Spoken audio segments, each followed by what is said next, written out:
Hey guys, I'm back with another book review, and as promised, I'm going to review Cormac McCarthy's No Country for Old Men. This book was published in July 2005, and we are approaching the 15-year anniversary of its publication. It comes in from Vintage International, and the book is only 309 pages. So, before I get into the plot or the characters or anything, I'd like to discuss a little bit of Cormac McCarthy's writing style. The writing style is very, very simplistic. I read somewhere where this was originally supposed to be a screenplay, but was adapted into a manuscript for reasons I don't really know. I guess he just wanted to make a novel out of it instead of making it into a movie, which it later was by the Coen brothers anyway. But the writing style is very, very simplistic, as I said, very stripped down, kind of a bare bones approach. And the first time I read this book, that threw me off. There's no quotation marks. He doesn't use punctuation aside from a few commas here and there, and I'm pretty sure you can count them both count all the commas on both your hands throughout this book. So he doesn't use uh, punctuation at all, uh, except for a period. Um, so sometimes when I read this the first time, I was a little confused as to who was saying what was really going on.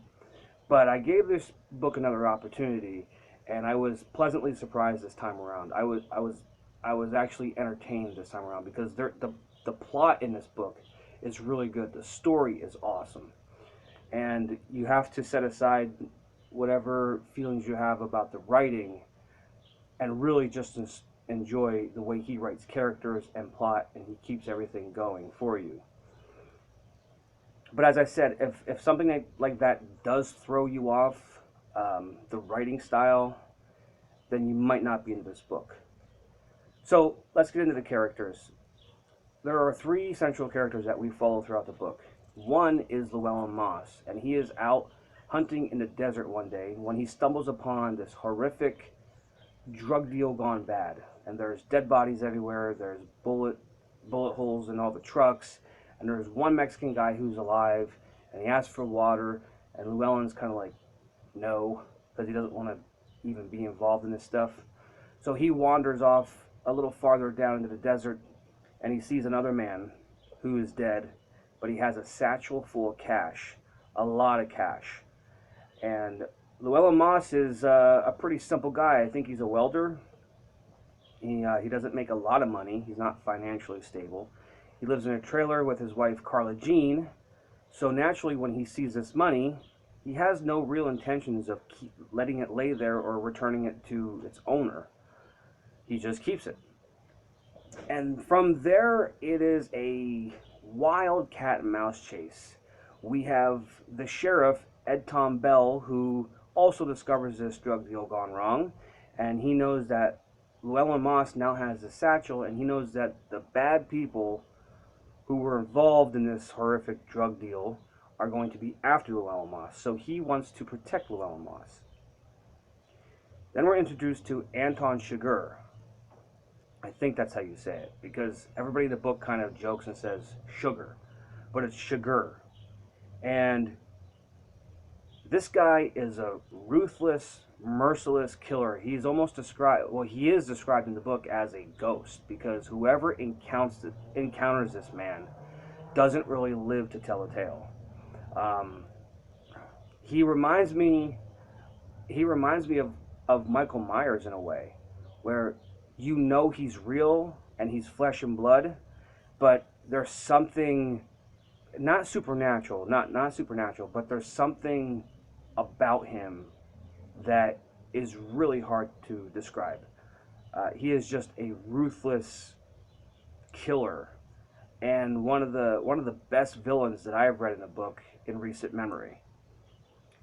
So there's this huge cat and mouse chase. I don't want to give too much away because there's a lot going on in the book, but I will say that the ending and the style of writing by Cormac McCarthy, it isn't a nice little wrapped up bow at the like a it's just,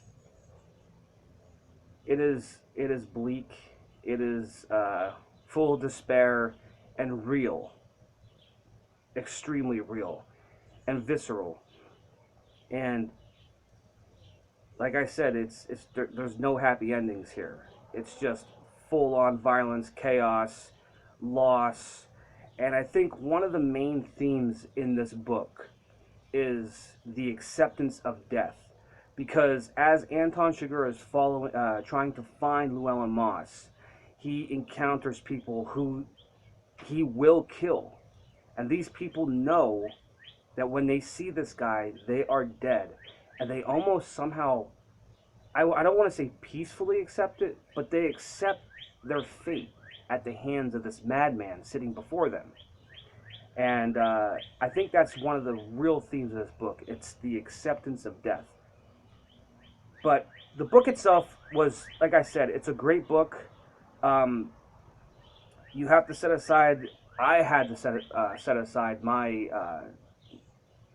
issues with the writing style, because when I read it the first time, like I said, I didn't get into it, and unfortunately, that's my fault. That's on me, because this is a great book. It's a great story. So yeah, I'm gonna read more of Cormac McCarthy. I have read The Road, and I love The Road, but he's got a handful of other novels that I will be reading eventually and getting into, because he deserves it. He's a good writer. The dialogue is when when you open your mind a little bit, you're like, oh, it's not really that hard to follow. The dialogue is really good.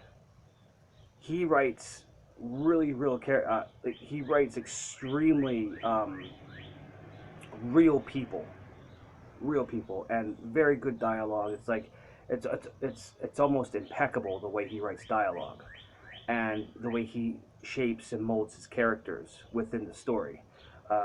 So yeah, that's all good. That's all I really have on No Country for Old Men. I am going to suggest it to you all. Let me know what you think in the comments, if anybody wants to comment, or if you want to subscribe and see some more of my book reviews. They will be coming up shortly. I'm actually reading a lot more, because I look forward to shooting these videos now. So I'm actually reading more than I've been in a long time. And that's good, because, reading makes me happy, as it should you. So, as always, keep those pages turning and live inside of a book, because goddamn, it's better in reality sometimes. Take it easy, guys. Thanks for watching. I'll be back later.